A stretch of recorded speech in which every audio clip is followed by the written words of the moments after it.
Hi అండి, అందరికీ నమస్కారం. Welcome to my YouTube channel Savuji Krish. అందరూ ఎలా ఉన్నారండి? మీరందరూ బాగుండాలని మనస్ఫూర్తిగా కోరుకుంటున్నానండి. ఎప్పటిలాగే ఈరోజు కూడా మంచి మంచి టిప్స్తో అయితే నేను మీ ముందుకు వచ్చానండి. వీడియోని ఎక్కడా కూడా స్కిప్ చేయకుండా లాస్ట్ వరకు చూడండి. ప్రతి ఒక్కరికి ఉపయోగపడేటటువంటి మంచి టిప్స్ అయితే ఈ వీడియోలో ఉన్నాయండి. ఇప్పుడు ఒకసారికి ఫస్ట్ టిప్లోకి వెళ్దామండి. మీరు చూస్తున్నారు కదండి, డోర్ మ్యాట్స్ అనేవి మనం ఎక్కువగా క్లీన్ చేయాలి అని అంటే మందంగా ఉండే డోర్ మ్యాట్స్ ఎప్పుడు మనం వాషింగ్ మిషన్లో వేయాలన్నా మనం చేతితో పిండాలన్నా చాలా ఇబ్బందిగా అనిపిస్తుంది కదండి. ఎక్కువగా డోర్ మ్యాట్స్ మీద అయితే మనము ఎక్కువ డస్ట్ అనేది ఉంటుందండి. అంతేకాకుండా మనకు కనిపించకుండా వెంట్రుకలు అవన్నీ అయితే వాటికి అతుక్కొని ఉంటాయండి. అలాంటప్పుడు మనం ప్రతిసారి చిరాగ్గా ఉంటుంది కదండి. అలాంటప్పుడు అలానే యూజ్ చేసుకొని వాడుకోవాలన్నా మనకు వాడుకోవాలనిపించదు కదండి. అలాంటప్పుడు 10 డేస్కి ఒకసారి అండి ఈ విధంగా క్లీన్ చేసుకుంటే సరిపోతుందండి. మామూలుగా 1 మంత్కి ఒకసారి 2 మంత్స్కి ఒకసారి మనం అయితే మామూలుగా వాష్ చేసుకుంటే సరిపోతుందండి. ఈ విధంగా క్లీన్ చేస్తామంటే దాని మీద ఉండే డస్ట్ అంతా మనకైతే బయటకు వచ్చేస్తుందండి. డోర్ మ్యాట్స్ అనేది నీట్గా ఉంటుంది, స్మెల్ అనేది లేకుండా నీట్గా అయితే క్లీన్ అవుతుందండి. అది ఎలా అనేది నేనైతే ఇప్పుడైతే చూపించబోతున్నాను అండి. ఫస్ట్ వచ్చేసరికి మనం బేకింగ్ సోడా ఉంటుంది కదండి, ఆ బేకింగ్ సోడాని అయితే కొంచెంగా అయితే వేసేసుకోవాలండి. మొత్తం వేసుకొని స్ప్రెడ్ చేయాలండి. తర్వాత వచ్చేసరికి పౌడర్ ఉంటుంది కదండి, ఏ పౌడర్ అయినా పర్లేదండి. ఆ పౌడర్ అనేది అప్లై చేసుకొని మనం బ్రష్ తీసుకొని నీట్గా అనేసాము అని అంటే మనకి డస్ట్ అంతా అయితే బయటకు వస్తుందండి. నేను మీకు చూపిస్తున్నాను చూడండి, ఎంత డస్ట్ అనేది ఉంటుందో మనకు కనిపించదండి, కానీ డోర్ మ్యాట్స్ మీద అయితే చాలా డస్ట్ అయితే ఉంటుందండి. ఇలాంటి మందమైన డోర్ మ్యాట్స్ ప్రతిసారి మనం వాష్ చేయాలంటే చాలా కష్టం కదండి. ఇది చాలా ఈజీగా సింపుల్గా అయితే మనం అయితే క్లీన్ చేసుకోవచ్చు అండి. ఇప్పుడు వచ్చేసరికి నెక్స్ట్ టిప్లోకి వెళ్దామండి. చాకులు అనేవి ఉంటాయి కదండి మన ఇంట్లో, చాకులు అనేవి పదును పెట్టాలి అని అంటే జనరల్గా అయితే మనం బయటకైనా తీసుకెళ్ళాల్సి వస్తుందండి. లేదంటే మన ఇంటి దగ్గరికి ఎవరైనా వచ్చినా కూడా మనము పెట్టించుకుంటాం కదండి. ఊరికే డబ్బులు అనేవి మనము పెట్టాల్సిన పని లేకుండా మనం చాకులు అనేవి చాలా ఈజీగా మనం ఇంట్లో ఉండే ఐటమ్స్ తోటే పదును పెట్టుకోవచ్చండి. అది ఎలాగా అనేది ఈ టిప్లో అయితే చెప్పబోతున్నానండి. చూస్తున్నారు కదండి, ఈ విధంగా సాల్ట్ అనేది ఉంటుంది కదండి. ఈ సాల్ట్ అనేది మనం ఎక్కడైతే కట్ చేసే ప్లేస్ ఉంటుంది కదండి, ఆ ప్లేస్లో పెట్టేసి మనం జస్ట్ నీట్గా అనేసాము అని అంటే మనకి ఈ చాకులు అనేవి చాలా ఈజీగా అయితే పదునైతే వస్తుందండి. అంతేకాకుండా ఇంకొక టిప్ అయితే నేను చెప్తున్నానండి. ఈ విధంగా మనకి రాయి అనేది ఉంటుంది కదండి, స్టోన్ ఏదైనా సరే అంటే ఆ స్టోన్ మీద పెట్టి జస్ట్ ఊరికే నేను చూపిస్తాను చూడండి. ఈ విధంగా అన్నామన్నా కూడానండి చాలా షార్ప్గా అయితే తయారైపోతుందండి. ఒక్కసారి అయితే ట్రై చేయండి. మనం జనరల్గా చూస్తుంటాం కదండి, నేనైతే ఎక్కువసార్లు చూసానండి. కొంతమంది ఎక్కువ శాతం మంది ఈ విధంగా స్టోన్ అనేది పెట్టేసుకొని వేస్తారు కదండి, పదును అనేది పెట్టుకుంటారు కదండి.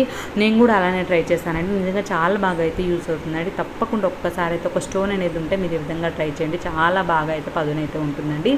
ఒక్కసారి అయితే ట్రై చేయండి. ఇప్పుడు వచ్చేసరికి నెక్స్ట్ టిప్లోకి వెళ్దామండి. ఈ విధంగా మన దగ్గర స్విచ్ బోర్డ్స్ అనేవి ఉంటాయి కదండి. స్విచ్ బోర్డ్స్ క్లీన్ చేయాలి అని అంటే జనరల్గా మనం క్లీనింగ్ అంటేనే వాటర్, ఒక క్లాత్కి వాటర్ అనేది వేసుకొని క్లీన్ చేసుకుంటామండి. కానీ స్విచ్ బోర్డ్స్ దగ్గర మాత్రం అలా అయితే అస్సలు పొరపాటున కూడా వాటర్ అనేది టచ్ అవ్వకుండా అయితే చూసుకోండి స్విచ్ బోర్డ్స్కి. ఎందుకంటే షాక్ కొట్టే ఛాన్స్ ఉంటుందండి. అందుకోసమని మనం స్విచ్ బోర్డ్స్ ఎప్పుడు క్లీన్ చేయాలి అని అనుకున్నా కొంచెం క్లాత్ మీద వచ్చేసరికి, క్లాత్ మీదైనా కాటన్ మీదైనా సరేనండి, కొంచెం కొబ్బరి నూనె అనేది వేసుకొని నీట్గా అయితే క్లీన్ చేసుకోవచ్చండి. అప్పుడప్పుడు మనం స్విచ్ బోర్డ్స్ అనేవి క్లీన్ చేయడం వల్ల మురికి డస్ట్ అనేది చాలా అయితే ఉంటుందండి, అది కనిపించదండి. ఆ డస్ట్ అంతా అయితే క్లీన్ అవుతుంది. తర్వాత ఒక్కసారి కొంచెం పౌడర్ వేసేసుకొని మనం క్లీన్ చేసామంటే చాలా నీట్గా అయితే ఉంటుందండి. తప్పకుండా అయితే ట్రై చేయండి. ఇప్పుడు వచ్చేసరికి నెక్స్ట్ స్టెప్లోకి వెళ్దామండి. మీరు చూస్తున్నారు కదండి, ఇది వచ్చేసరికి నెయ్యి అండి. మనం జనరల్గా నెయ్యి అనేది ఎక్కువగా ఉంటుంది అని అనుకున్నప్పుడు ఫ్రిడ్జ్లో అయితే పెట్టేస్తాం కదండి. అలా ఫ్రిడ్జ్లో పెట్టేసి మనం బయట పెట్టి మనకి నెయ్యి కావాలి అని అనుకుంటే ఇది కరగాలంటే ఈజీగా గంట పడుతుందండి. అలా లేకుండా మనకి ఈజీగా కరగాలి, మనకి ఎంత అవసరం ఉందో అంతే నెయ్యి తీసుకోవాలి అని అనుకున్నప్పుడైతే ఈ టిప్ అయితే చాలా బాగా అయితే యూజ్ అవుతుందండి. ఒక స్పూన్ పెద్ద స్పూన్ తీసుకుని మనం కొంచెం ఒక్క 1 మినిట్ కూడా అవసరం లేదండి, కొంచెం సేపు వేడి పెట్టేసుకొని మనం ఈ నెయ్యిలో పెట్టామనంటే చాలా ఈజీగా ఎంత నెయ్యి కావాలంటే అంత నెయ్యి అయితే మనకు కరిగిపోయి వచ్చేస్తుందండి. చూస్తున్నారు కదండి, మనకి ఎక్కువగా గ్యాస్ మీద పెట్టేసి ఇప్పుడు మనం ఈ బౌల్ కూడా తీసుకొని పోయి గ్యాస్ మీద పెట్టొచ్చండి. కానీ గ్యాస్ మీద పెడితే ఇదంతా కరిగేదానికి ఈజీగా ఒక 15 మినిట్స్ అయినా పడుతుంది కదండి. మనం ఒక 1 మినిట్లో చేసే పని 15 మినిట్స్ ఎందుకు చేసుకుంటామండి. ఈ విధంగా మనం అయితే నీట్గా అయితే ఎంత నెయ్యి కావాలంటే అంత నెయ్యి అయితే తీసుకోవచ్చండి. తప్పకుండా అయితే ట్రై చేయండి. ఇప్పుడు వచ్చేసరికి నెక్స్ట్ స్టెప్లోకి వెళ్దామండి. ఈ విధంగా వెల్లుల్లి అనేది ఉంటుంది కదండి, ఈ వెల్లుల్లిని వచ్చేసరికి మనం అయితే దంచుకోవాలండి, కచ్చాపచ్చగా దంచుకోవాలండి. ఇది దేనికోసము అని అంటే మనకి జలుబు చేసినప్పుడు గొంతులో అయితే గరగర అనుకుంటూ మనకి చాలా ఇబ్బందిగా అనిపిస్తుంది కదండి. అలాంటప్పుడు ఈ విధంగా వాటర్ అనేది తయారు చేసుకొని మనం గార్గిలింగ్ చేస్తాం కదండి. అలా గార్గిలింగ్ చేసాము అని అంటే మనకి గొంతులో ఉండే నస్ అంతా తగ్గిపోయి మనకి జలుబు నుంచి రిలీఫ్గా ఉంటుందండి. అంతేకాకుండా అలా నసగా ఉంటే మనకి చాలా ఇబ్బందిగా అనిపిస్తుంది కదండి, గొంతులో లోపల మంటగా అలా ఉంటుంది కదండి. అన్నిటి నుంచి అయితే ఇది చాలా రిలీఫ్గా ఉంటుందండి. కొంచెం వాటర్ అనేది తీసుకుని దాంట్లోకి వచ్చేసరికి వెల్లుల్లి అనేది మనం దంచుకున్నాం కదండి, అదైతే వేసుకోవాలండి. వేసుకున్న తర్వాత ఈ విధంగా అదే టీ స్ట్రైనర్ ఉంటుంది కదండి, దాంతో అయితే మనం ఈ విధంగా తీసేసుకోవాలండి. తీసుకున్న తర్వాత కొంచెంగా ఉప్పు అయితే వేసుకోవాలండి. ఒక చిటికెడు ఉప్పు వేసుకొని కొంచెం ఉప్పు వేసుకొని కొంచెం పసుపు అండి, ఒక చిటికెడు పసుపు వేసుకొని కొంచెం ఉప్పు వేసుకొని మనం నీట్గా బాగా కొంచెం వేడిగా ఉంటుంది కదండి, కొంచెం చల్లారిన తర్వాత మనం గార్గ్లింగ్ చేసాము అని అంటే మనకి చాలా మంచి రిలీఫ్ అయితే ఉంటుందండి. తప్పకుండా అయితే ట్రై చేయండి. ఇప్పుడైతే అందరికీ ప్రతి ఒక్కరికి యూస్ఫుల్గా ఉండేటటువంటి ఒక మంచి టిప్తో అయితే నేను ముందుకు వచ్చానండి. చూస్తున్నారు కదండి, గ్యాస్ అనేది మనము బుక్ చేసుకుంటామండి. ఏ రోజు పెట్టుకున్నాము, ఎన్ని రోజులు వచ్చింది అనేది మనకు తెలియాలి అంటే మనం ఏ రోజైతే గ్యాస్ సిలిండర్ అనేది పెడుతున్నామో ఆ డేట్ అయితే కంపల్సరీగా వేసుకోండి. మనకు ఒక ఐడియా ఉంటుంది కదండి, మనకు గ్యాస్ అనేది 1 month వస్తుందా 2 months వస్తుందా అనేది తెలుసుకోవాలి అని అంటే ఇలా అయితే ఒక్కసారి అయితే ట్రై చేయండి. తర్వాత వచ్చేసరికి మనం గ్యాస్ అనేది ఓపెన్ చేయాలంటే చాలా ఇబ్బంది పడుతుంటాం కదండి. నాకైతే గ్యాస్ ఓపెన్ చేయడం అయితే నిజంగా రాదండి. నేనైతే ఈ మధ్య తెలుసుకున్నానండి, ఈ విధంగా బ్యాచిలర్స్ ఉంటారు, కొత్తగా మ్యారేజ్ అయిన వాళ్ళు ఉంటారు, కొంతమందికి తెలియదు కదండి. ఈ విధంగా మన దగ్గర ఒక దువ్వెన ఉంటే చాలండి, మనం ఈజీగా అయితే గ్యాస్ సిలిండర్ అయితే ఓపెన్ చేయొచ్చండి. అదైతే నేను చూపిస్తున్నాను చూడండి. మీకు 2 times చూపించానండి. జస్ట్ మనకి పెద్ద పళ్ళు ఉంటాయి కదండి, ఆ సైడ్ నుంచి తీసాము అని అంటే ఈజీగా అయితే వస్తుందండి. అంతేకాకుండా రెగ్యులేటర్ అనేది ఎలా పెట్టాలి అనేది తెలియదు కదండి, అదైతే చూపిస్తాను చూడండి. ఈ విధంగా పైకి ఉంటుంది కదండి, వైట్ది ఉంటుంది కదా, దాన్ని కొంచెం పైకి అనేసి పెట్టేసామంటే చాలా ఈజీగా మనం గ్యాస్ అనేది పెట్టేసుకోవచ్చు అండి. మనకి సడన్గా గ్యాస్ అయిపోతుంది, మనకి ఇంట్లో ఎవ్వరు లేరు, అలాంటప్పుడు చాలా ఇబ్బంది పడతాం కదండి. అలాంటప్పుడు మీ అందరికీ ఉపయోగపడుతుందని నేనైతే ఈ వీడియో అయితే చేశానండి. మీకు ఈ టిప్స్ అన్నిట్లో ఏ టిప్ నచ్చింది అనేది మీ అభిప్రాయం అయితే కామెంట్ సెక్షన్లో తెలియజేయండి. నాదొక చిన్న రిక్వెస్ట్ అండి, వీడియోని ఇప్పటివరకు లైక్ చేయండి వాళ్ళు ఎవరంటే తప్పకుండా లైక్ చేయండి. మీ లైక్స్ అనేవి నాకు చాలా ఇంపార్టెంట్ అండి. నాకు ఇంకా మంచి వీడియోస్ తోటి అయితే నేను ముందుకు వస్తానండి. నెక్స్ట్ టిప్లోకి వెళ్దామండి. ఈ విధంగా చీపురు అనేది మనం ఎక్కువగా వాడతాం కదండి, అలాంటప్పుడు మనకి చీపురు పాడైపోయిందని త్వరగా మార్చుకుంటూ ఉంటాం కదండి. అలా లేకుండా ఈ విధంగా మనం నీట్గా క్లీన్ చేసుకున్నాము అని అంటే చీపురు అనేది సంవత్సరమైనా సరేనండి పాడవకుండా చాలా నీట్గా అయితే ఉంటుందండి.